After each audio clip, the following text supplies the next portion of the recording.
Hey everybody, Pete Fletzer here. My podcast partner Nick Milky and I were very fortunate to have had the opportunity to watch season 2 of Andor in its entirety already, and I wanted to share my spoiler-free review with you. The show will hit Disney Plus beginning April 22nd, as well as our spoiler-filled podcast called Road to Rebellion, which will be available to you wherever you find the Around the Galaxy podcast. However, let's get to my spoiler-free perspective right now on the second season of Andor, A Star Wars Story. In its second and final season, Andor doesn't just stick the landing, it soars. Rarely has a series so confidently understood its purpose, its tone, and its place within the larger universe. And if season 1 was a slow burning promise of something different in the galaxy far, far away, well, season 2 is a raging inferno that delivers on that promise with a sweeping character-driven epic, which is both overwhelming and immensely satisfying. Where other Star Wars entries have been leaning on nostalgia or spectacle, Andor Season 2 leans into storytelling, and it comes out all the stronger for it. Well, one of the most unique aspects of Andor Season 2 is its structure. The season is composed of 4 3-episode arcs, with each arc functioning like a standalone Star Wars movie. These aren't random episodes stitched together. They're helmed by a single writer-director pairing, and that gives each story arc a cohesive visual style, a narrative tone that's the same, and a nice emotional rhythm. And it's an approach that really pays off in a big way, because you're essentially getting a new Star Wars movie every week. It's emotionally rich, it's thematically tight, and it's narratively complete. These arcs are so well crafted that binging 3 episodes at a time really feels like the only way to watch it. In fact, had Disney released this series kind of in a weekly 1 episode at a time approach, the experience probably would have felt disjointed and slow. And instead, the structure turned season 2 into a 4-part cinematic event. Season 1 put the pieces on the board, and season 2 not only puts them in motion, it does so with each arc layering intensity and consequences until the final moments explode into perfect synchrony with Rogue One. The transition is seamless. Watching the final episode of Andor Season 2 and rolling directly into the 2016 film feels like you're simply watching the next scene or the next series. In fact, one could argue that Rogue One is essentially Season 3 of Andor. And I guess by that logic, that would mean that A New Hope is Season 4 of Andor. The acting across the board is nothing short of phenomenal. Every performer earns their place. No character feels wasted. No moments feel phoned in. Diego Luna gives a defining performance as Cassian Andor. His journey feels fully earned. We understand now more than ever the cold precision of the man we meet in Rogue One. We feel what he has sacrificed. We understand what he's become. And Luna gives it to us with the grit, weariness, and something like reluctant hope that we would like to see from this character. Genevieve O'Reilly as Mon Mothma might just be the soul of the show.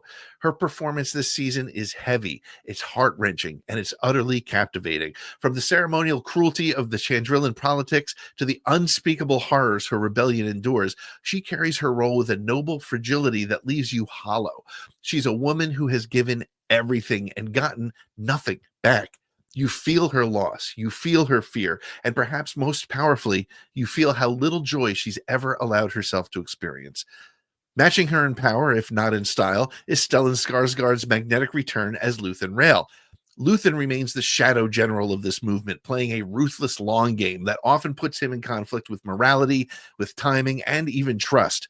Skarsgård plays him with icy pragmatism, and yet you still sense the fire of a believer deep beneath the surface. He is Mon Mothma's opposite in every way, and their interplay gives the rebellion its dynamic edge. If Mon Mothma fights through diplomacy and sacrifice, Luthen fights through manipulation and precision. He does what must be done, even when it's not clean. Another standout performance this season comes from Elizabeth Dulau as Clea Markey. Where she was completely underutilized in season 1, here she becomes a constant and sobering presence, a tightly wound coil of stress and survival. Clea never lets down her guard. Her performance is a constant reminder of the reality that the rebellion faces, and that is that there's no safety, there's no rest, and there's no time to exhale. Dulau plays her with a sharp focus, and her increased role not only enriches the story, but it deepens our understanding of how truly dire this fight is. Of course, Alan Tudyk's return as K2SO is a welcome bridge to Rogue One. His arrival feels a little late in the season, but his presence is a nostalgic and tonal anchor. And while his partnership with Andor seems to be completely disregarded from a 2017 comic book one shot, the story makes sense, and his return to the Star Wars galaxy fills a space that was definitely lacking in season one. On the Imperial side, Denise Guff's Dedra Meero continues to impress. Her exterior is steel, but we get a deeper sense this season of the sheer amount of control and effort it takes for her to maintain it. There is something terrifyingly human about her, a woman who has chosen her path with full knowledge of what it takes. She is equal parts formidable and fascinating.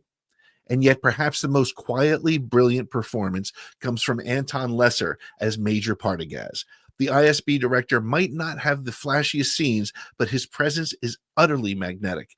He exudes the perfect blend of arrogance, entitlement, and institutional control. If you ever needed a quintessential Imperial bureaucrat to define the machine that the rebellion is up against, it's Partagaz. His delivery is sharp. He's condescending. He's unnervingly calm. And this makes him the ideal embodiment of the Empire as a system. And of course, Ben Mendelsohn's return as Orson Krennic is another gift for fans. His expanded role lets us witness a version of Krennic at his most powerful before his inevitable downfall. Mendelsohn brings the same simmering volatility that made Rogue One so memorable. But right here, we see more layers. He's confident, he's dangerous, and he's desperately trying to hold on to relevance. It's a treat to see the early stages of his unraveling begin. Visually, Andor Season 2 is a triumph. Every single location, every set piece feels lived in, layered, and very, very real. The cinematography embraces wide shots and grounded perspectives, letting the audience absorb the galaxy as its characters see it, not through a hero's lens, but through the eyes of everyday people caught in something bigger than themselves. The effects never overshadow the story. Instead, they elevate it. From vast Imperial installations to grimy hideouts and solemn rebel outposts, each setting is constructed with cinematic care. It's hard not to imagine each arc playing out in theaters as a standalone Star Wars film. They are that visually and narratively rich. Now, while Andor is often praised for its maturity and darker themes, what sets it apart is balance. Subtle humor is threaded throughout the season, not the wink at the camera kind, but the kind of humor that emerges naturally from character interactions. It's kind of the humor that has always been the secret sauce of Star Wars, from Han Solo's dry wit to Leia's pointed barbs. And when Andor goes for emotional impact, it does not pull punches. The heartbreaks are real, they're earned, they're shattering. The stakes feel personal because they are personal. This isn't about Jedi prophecy or galactic consequences. It's about people, people with families, regrets, doubts, and moments of triumph that rarely last. If there is a criticism to be made of Andor Season 2, it may lie in its intensity. This is not always an easy watch. The depiction of Imperial brutality is unflinching. The violence, while never gratuitous, is stark. And for some viewers, the tone may feel a little bit too heavy, perhaps even jarring within the broader Star Wars universe. It's also fair to note that the pacing, while mostly sharp thanks to the arc structure, can at times feel a little bit slow, but that's more of a stylistic choice than a flaw. The show favors long silences, careful edits, and the tension of real-time dialogue. For fans expecting space battles every single episode, this might take a little bit of an adjustment. And for those invested in character, however, it's a gift. Now, I've heard some people say that if you like season 1, then you'll like season 2. That's really a disservice to the show. Andor Season 2 doesn't just continue what came before it, it refines it. Tony Gilroy is now comfortable with the storytelling language that he's built, and he delivers something rare, a Star Wars story that changes how we see the entire saga. This is not a series about lightsabers or about Force ghosts or destiny. It's about people flawed, frightened, and furious, standing up to something much larger than themselves. It's about sacrifice. It's about loss. It's about loyalty and the slow, painful birth of a rebellion. It's Star Wars with dirt under its fingernails and blood on its hands, and it's much better for it. Andor Season 2 is nothing short of a triumph. It's television crafted with the care of cinema, layered with some of the finest performances and most grounded storytelling Star Wars has ever seen. It dares to ask big questions and trust the audience to sit with the answers. Now, if you finish Season 2 and you immediately start Rogue One, you're going to feel it. You're going to feel that rare, seamless transition from one story to the next. The lines blur, the universe clicks into place, and suddenly the rebellion doesn't just make sense, it feels inevitable. And in that moment, you realize this isn't just Star Wars done right. This is Star Wars elevated. Make sure to check out our weekly review of Andor Season 2 wherever you find the Around the Galaxy podcast. The link is in the description below. And join us live here on our YouTube channel for ATG Live every Thursday night at 9 Eastern. Thank you so much for watching, and may the Force be with you.